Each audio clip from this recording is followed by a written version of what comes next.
little baby one. Well, because I'm trapped. Okay. Welcome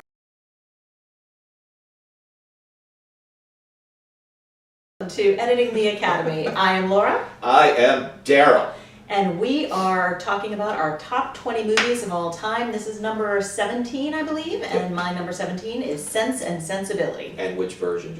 That is I think it's the 1995 version, if I'm not mistaken, but it's the Emma Thompson version.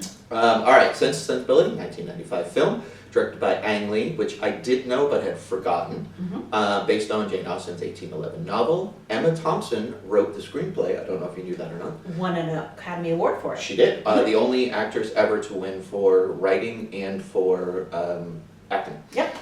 Stars Emma Thompson, Alan Rickman, Kate Winslet, Hugh Grant.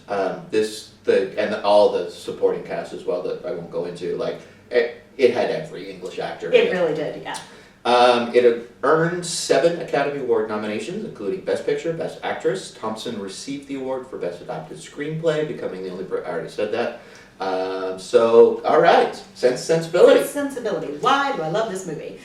So there's 2 reasons. First of all, one of the reasons you go to a Jane Austen movie is the language. So it is, for the most part, they're all the same story, which is boy meets girl, and then class and society intervene, such as boy loses girl, and then boy gets girl again. So, it's all the same story. They are definitely in the romance genre, not romantic comedy genre. Okay. So very, very different. Although it was occasionally funny. It had a lot of humor in it, right? But it wasn't like a rom-com, but it was definitely funny.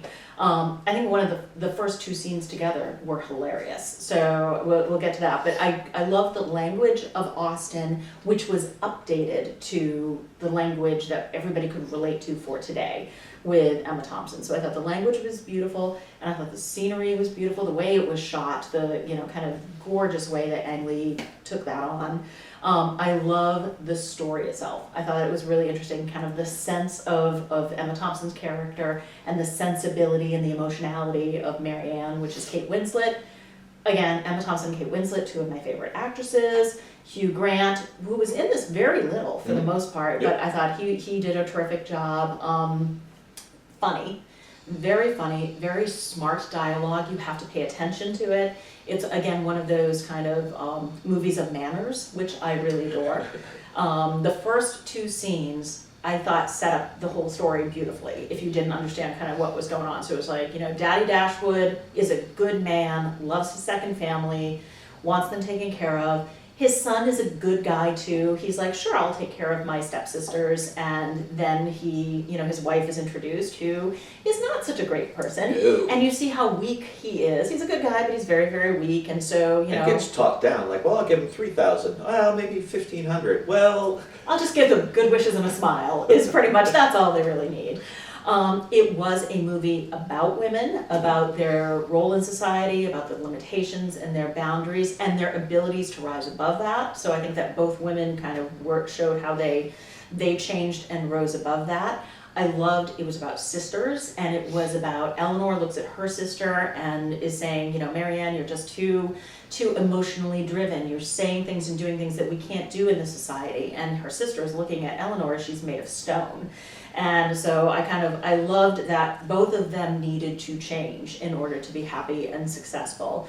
And Eleanor, I thought Emma Thompson was beautiful in her part because she was very, very restrained and reserved and held together. And you saw the 2 places, first where she loses her shit with her sister, of you do not know what's happening with me.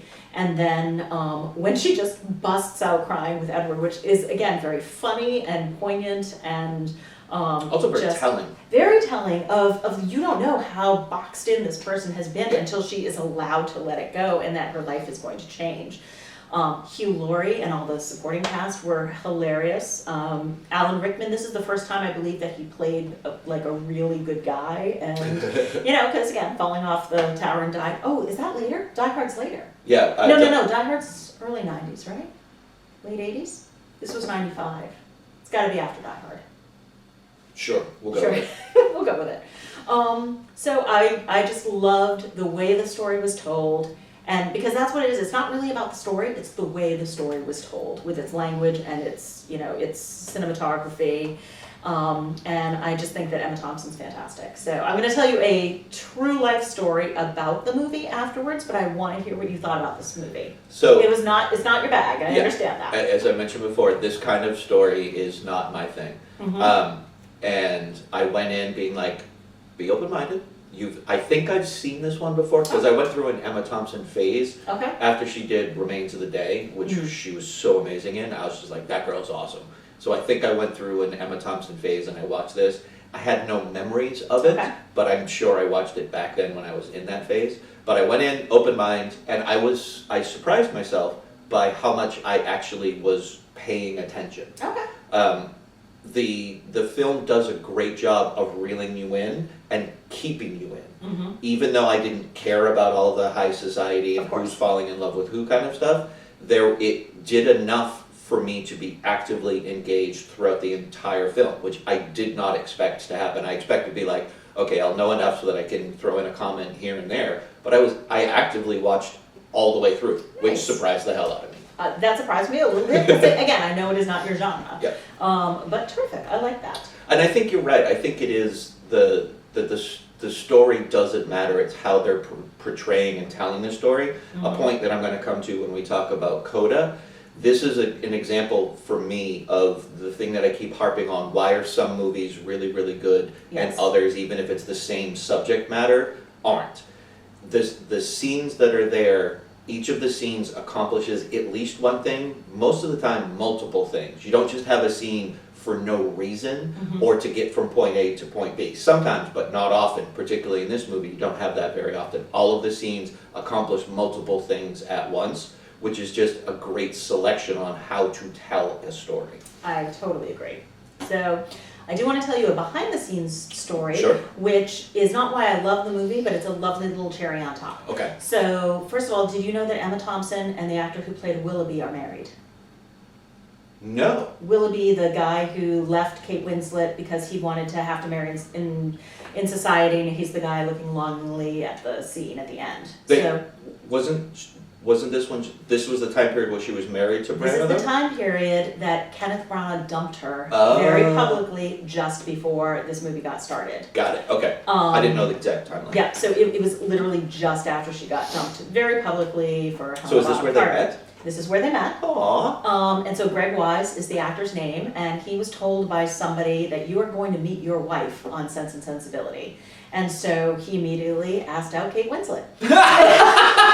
As one does. And no sparks, like, oh, you're a lovely person, but no, thanks, nice friend. And Kate's like, well, I think you'd get along great with Emma. And he's like, well, she's married. And she's like, no, she's not. And so they got married, and they went out on a date, they fell in love, they got married, they've been married for 25 years, have Aww. 2 children together. And I think Emma Thompson, just, if you've ever seen her in interviews, Oh, yeah, and she's you amazing. love her, she's like funny and sexy and body and all of those things, and I love that she found a wonderful person to be with. That makes me happy. She's like a lot in my head, a lot like Kate Blanchett. Just a person who is so incredibly comfortable being who they are. Yes. Both as an actor, but also off screen, just being who they are. They're just so comfortable being themselves, I admire that so much. She is my celebrity friendship crush that I want to go out and drink margaritas with her. She just is amazing, and that she and Willoughby are still together makes me happy.